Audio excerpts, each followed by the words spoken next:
That Ebony girl. She was about to cry. Yeah, she did. She's on the verge of tears because she doesn't get it. She doesn't get it. It's because she's so in her head. She doesn't really understand. Oh, you're asking me to use my heart now? How do I don't know how to do that. I've been working so hard on my mind. And now you're telling me. I've been raised by a single mother, and my whole life has been a hard woman. And now you're telling me that in order to get a real man, I have to act like a woman?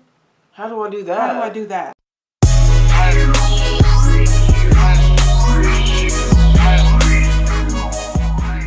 Oh, she's calling me too. It's important. We'll try to answer. Oh, what's wrong? I'm on my break. Oh, okay. Can we call you? We're filming right now. Oh my God. Okay. All Yeah. right, love you. Say hi to the people. Hi, people. I'll talk to you when you get off. Okay. Love you. Sorry. That's okay. Bye. People. Okay. My mom says hi. Also, I think, again, feminists would tell her, well, that was the reason why we told you to be successful. You don't need a man. You don't need a man. You know what I'm saying? She's living the life of... This is the problem that happens when this is why I say we're living in a very godless world right now. And when we start looking at materialism... That's what she's doing. And this is what happens when you think money is everything. Right. And this was one of the things I hated about even Kevin Samuels. Everything was about looks and money, looks and money, looks and money, looks and money. And we all lose our charms in the end. You know what I mean? We all lose our looks. Even your money's not that great anymore. Yeah. You know, the only reason why I give Kevin a little bit of leadway with that is because he was an image consultant. No, he's an image consultant. That was his business. So I'm not saying that. But go ahead. More. No, but you're not. That's all. No, but what I'm saying is that when women were told to make their own money, it's because they didn't like the idea of asking their husband for an allowance. Yes. Because if your husband was a bus driver and you were living off his, you make do with that. You had to.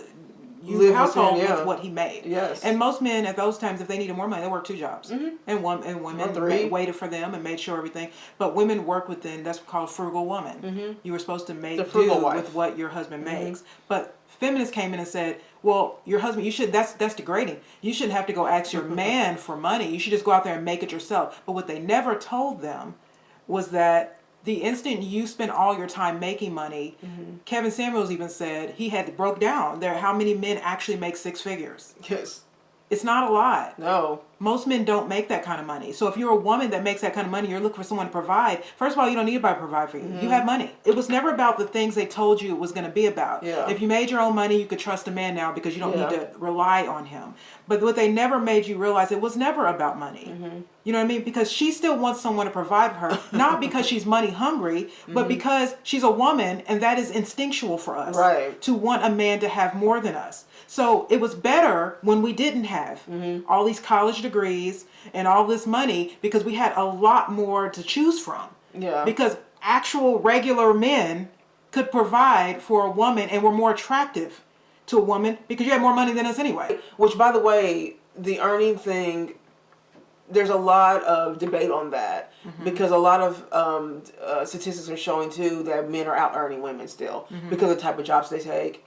I don't know if a lot of times when women talk about this whole out earning thing, it's usually because they're talking about the college educated careers. They're not factoring in, a lot of women like this are not factoring in the blue collar workers. And I always factor in the blue collar workers, right? And these blue collar workers, men, these high value men that sit behind a desk can't do anything without the infrastructure that runs this country anyway. And that would be men, regular men. So she's not factoring in, which a lot of people that talk about this whole women are out earning men thing.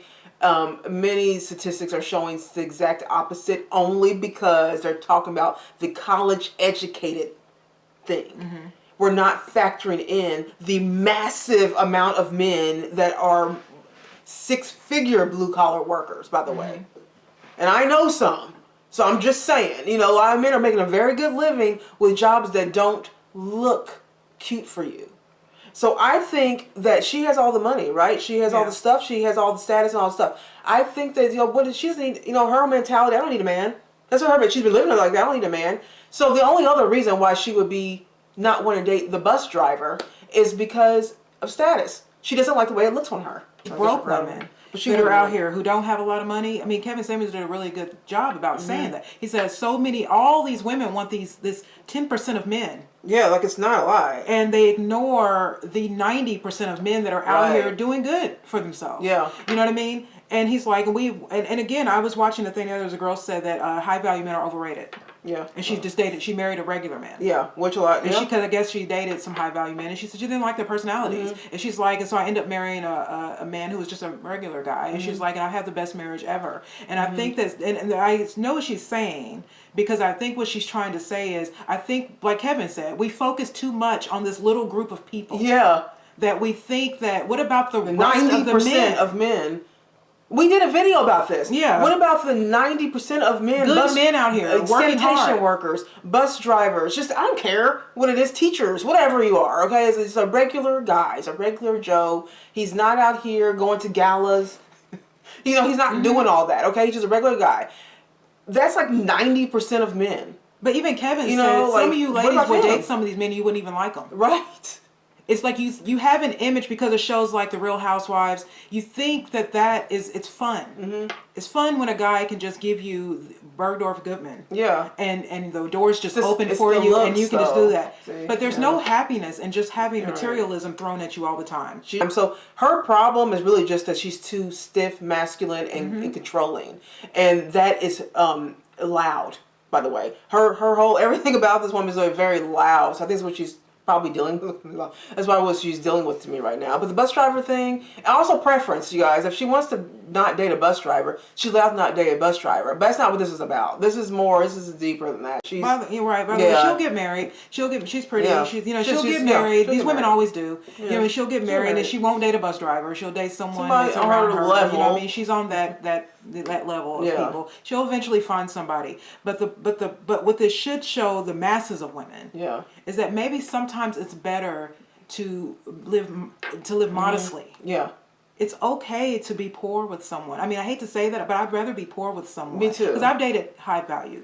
Yeah, we've both dated and I'm telling you, men. I would rather date a man that had very little, but I loved him, and I would take care of him all the time, than some guy who has a whole lot of money. And by the way, all men who are high value aren't mean. No, they're not. But I'm just saying that sometimes I think that we assume, because like I think even Kevin Samuel said, a lot of these guys, particularly ones who have money coming down to them, like Don Jr. Yeah. You know what I mean? Like Trump's kids. Yeah. They're spoiled. They're spoiled. They're used to everything being given to them. And they don't necessarily know how to take care of women. Yeah. Except for financially. But they check the boxes of the high value, Right. so all of a sudden they look like they're going to be good. No. And I've always been a blue collar type of girl. I like men who work with their hands. I mean? I like men who can fix something and do something. So I've never been one of those girls anyway that needs some guy that makes a whole crap load of money, because I think you too. Yeah. I mean, we're both kind of modest people in general. I like men that love what they do. I love men that have integrity, and I like men who are dominant, protective, and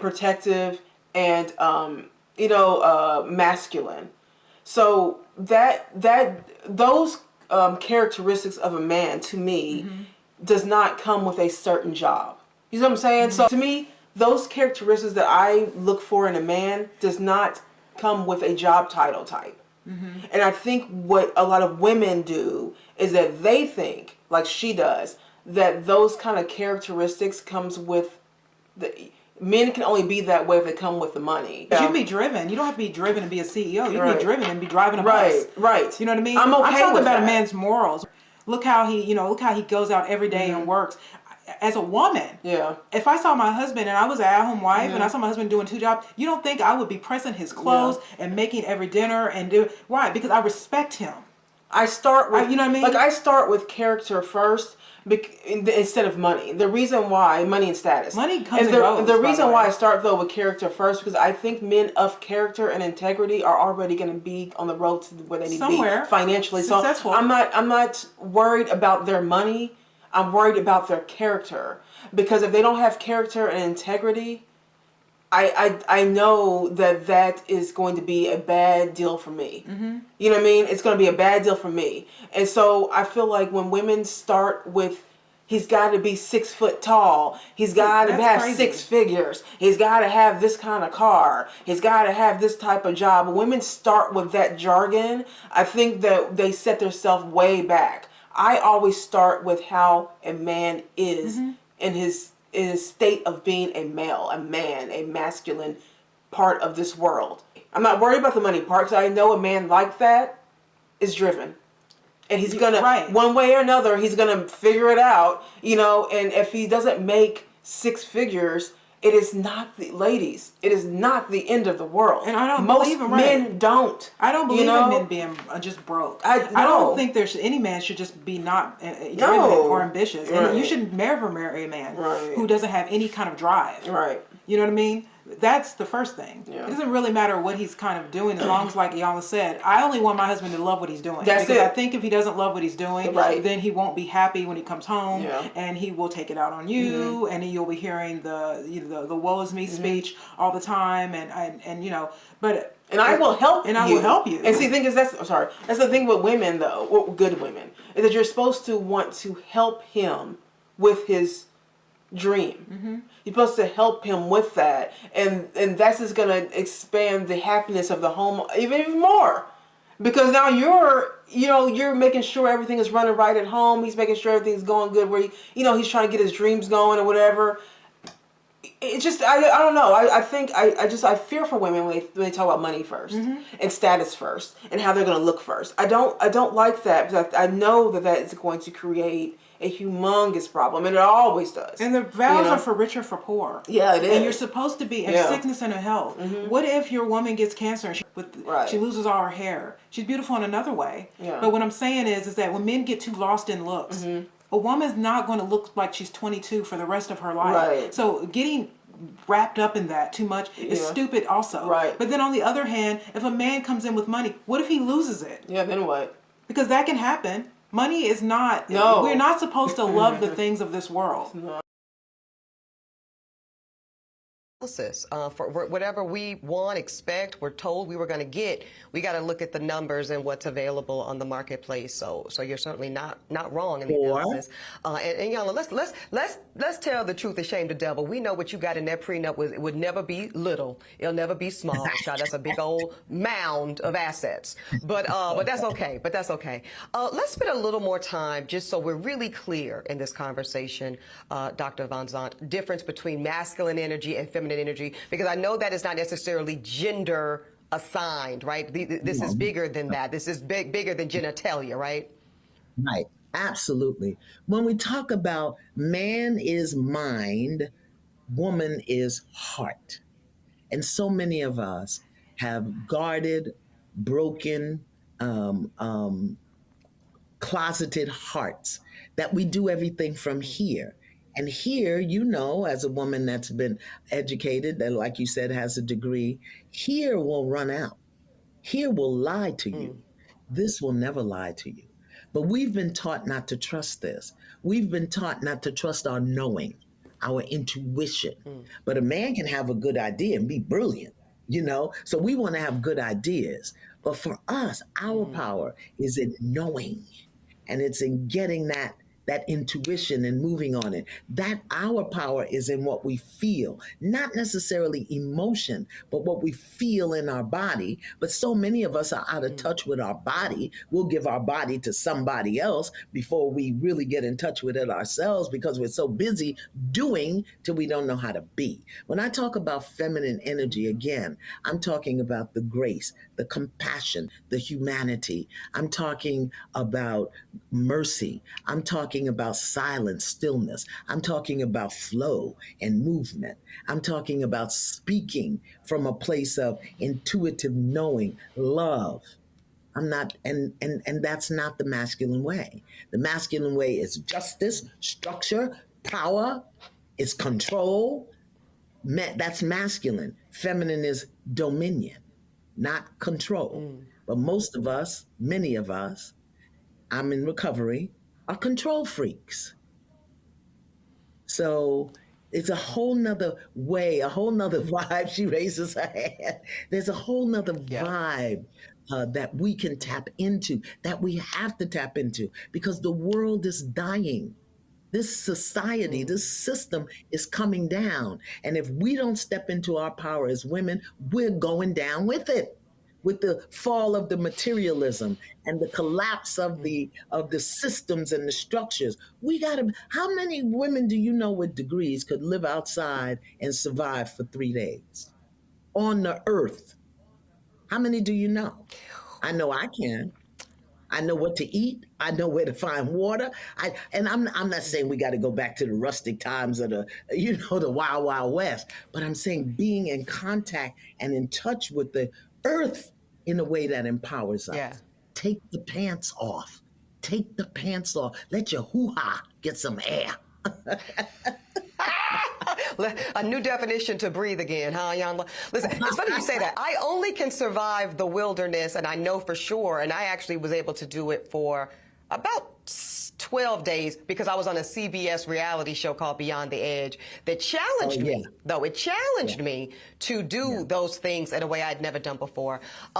Before you leave us, I need to ask you about how what you're saying for women to sit in there knowing, be quiet for a minute, shut up and tune into our bodies, tune into our innate knowing, as I hear you say, but how that works alongside feminism. Because you've said you're not knocking feminism. You're not saying women cannot be police officers, firefighters, play football, or anything else. But you are saying that this hustle culture has given women a need to feel like we must be in competition with men. Is that feminism for me? Feminism for me is a political or a social construct. And a woman, empowerment as a woman is an internal experience that becomes an external expression.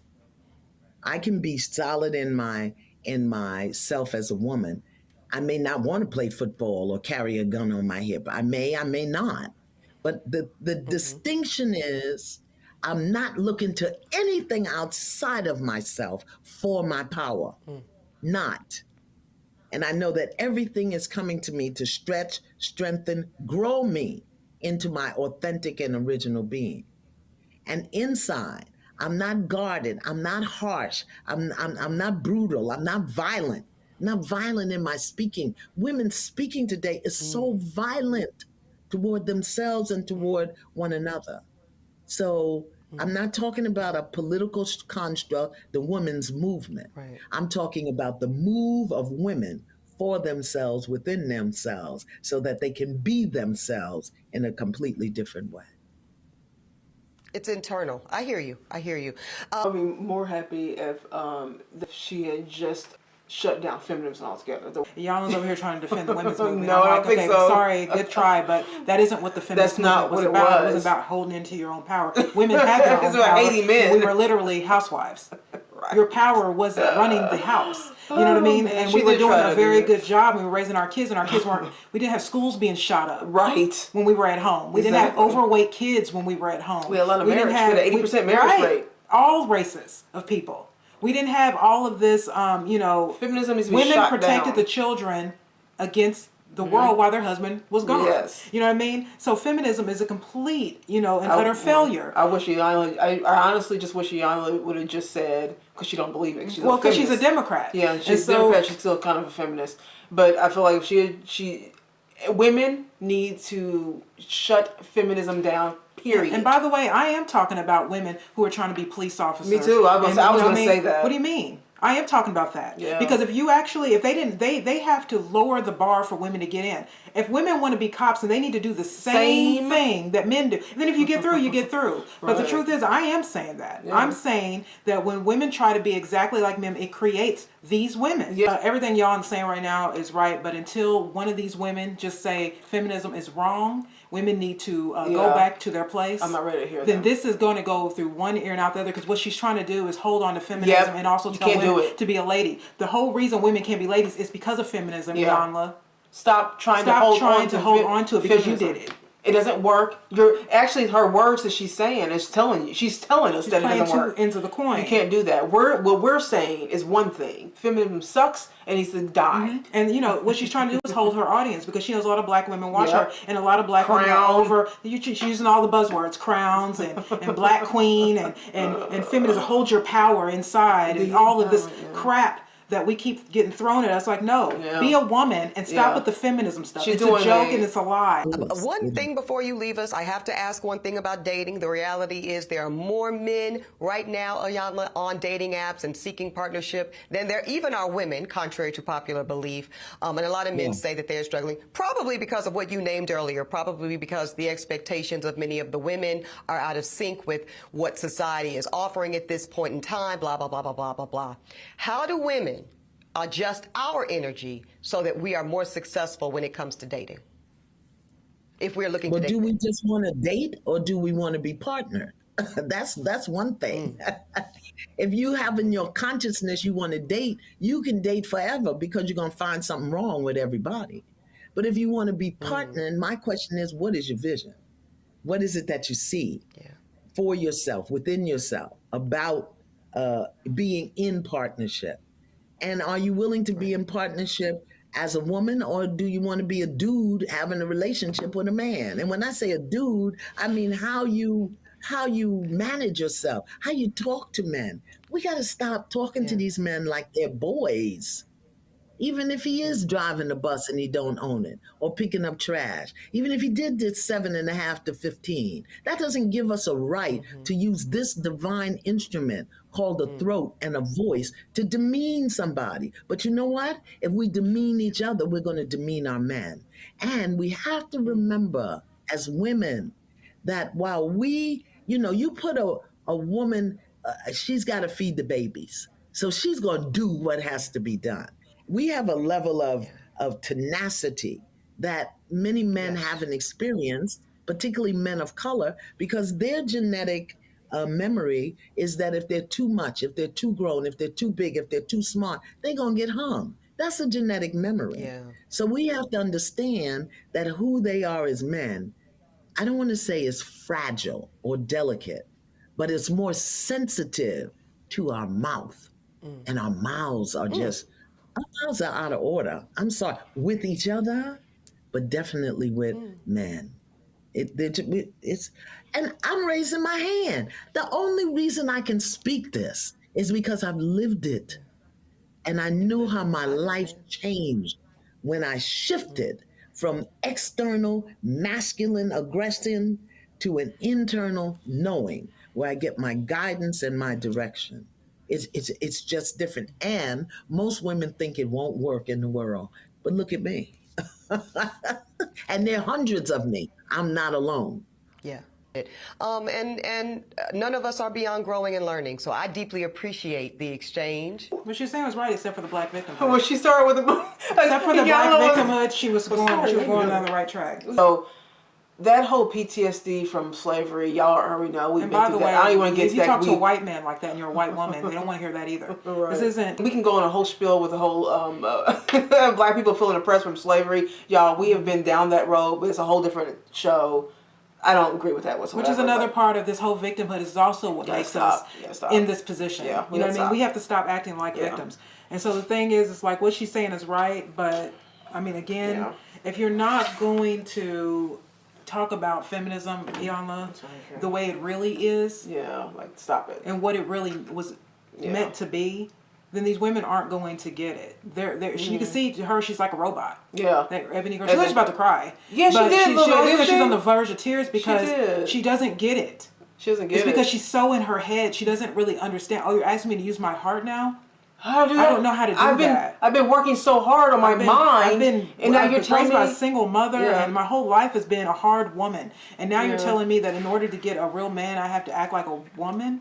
How do I do that? How do I do that? But she didn't take in anything Iyanla said. She heard her, but she didn't really. She listened to what Iyanla was saying, but she didn't really hear her. And she's not going to be able to. I mean, it's possible that she can take it in. I'm not saying it's not possible. But women like that is so far into the independent woman, empowerment woman. She's already invested too much of her life. She's too much into it. What me and Danielle do is rip the Band-Aid off. Yeah, we just tell See what I'm saying? We rip the Band-Aid off, and what happens is we say stuff that takes you so back to 1950 that women don't even know what they just heard. What did you just say? Women should vote? I don't play around like y'all. I'm not playing. I'm not playing that game. I'm not sitting. I'm going to sit here and tell you that you need to be an independent, but you can still be in your power and serve a man. But you got to date a bus driver. That's a bunch she of knows BS. damn good well that some woman that makes 6 figures is not going to date someone who doesn't. Right. You know what I mean? And that is a joke because now you set these women up to not be able to find anybody. Right. You know what I mean? And instead of her saying that, she's still trying to pretend like on some level feminism is okay. A lot of single mothers, they're alone, and so because they're alone, they give their kids their feelings. Mm-hmm. Kevin Samuels did a video once where this girl was like, I watched how my mother got treated by my father, and and she used to tell me all the time that my father was this and that and everything. He's like, right, he's like, you're right, your mother was wrong. Yeah. And she said, what, is my mother supposed to lie to me? He said, yes. Yes. Your mother was supposed to lie to you because she gave you her feelings about men, and now this is who you are. Women, parents are not supposed to be telling children adult things. No. And that's what happens with a lot of kids, especially when they are faced with an emotional parent or something, is that you get placed in this emotional state too early. It's like a counterproductive to your growth, as a teenager into adulthood. And you just don't learn the right way, and I can't say it enough. Like, I don't want any women, but I'm speaking about younger women because I don't want young women thinking that they can play this ebony game and think that they're gonna get dealt the best hand in the world. Oh, I'm gonna win this game. You're not. It's a losing battle. It's just very hard to watch someone that is so pretty and she looks nice. She doesn't look like she'd be mean. But she has a ginormous chip on her shoulder. Our egos have been so inflated by our this perspective part, like our areas. Like men want to, you hate these women, and women want to be like, I don't need a man. Right. You know what I mean? We're so lost because we're so mad at each other that we don't even want to see the compassion in the fact that we've all just been bamboozled. Right. This is all on purpose. This is all on purpose. It is just crazy, and when I keep seeing people do this over and over and over and over again, and then when we say something that's just normal, this is normal. What we're talking about is just normal stuff, but women lose it because they can't believe that, like they always say, I can't believe in 2023 2 black women would say you don't want to vote, or you don't want. I'm not saying that you're dumb and you shouldn't be able to vote. I'm saying that all these things have contributed to women not being happy. And also, boomerang contribute to men also not being happy. Yeah, because let us know what you think about all this. This expanded on to 2 shows. It was a detailed one, but let us know what you think about this whole thing. What do you think about Ebony? How do you guys feel about her? I know that a lot of people had, most people didn't have any mixed feelings about her. They just didn't like her at all. Leave some comments below. We'd love to hear your thoughts on this. And that's it. Please do not forget to like and subscribe to our channel if you have not yet. And we will see you guys in the next video.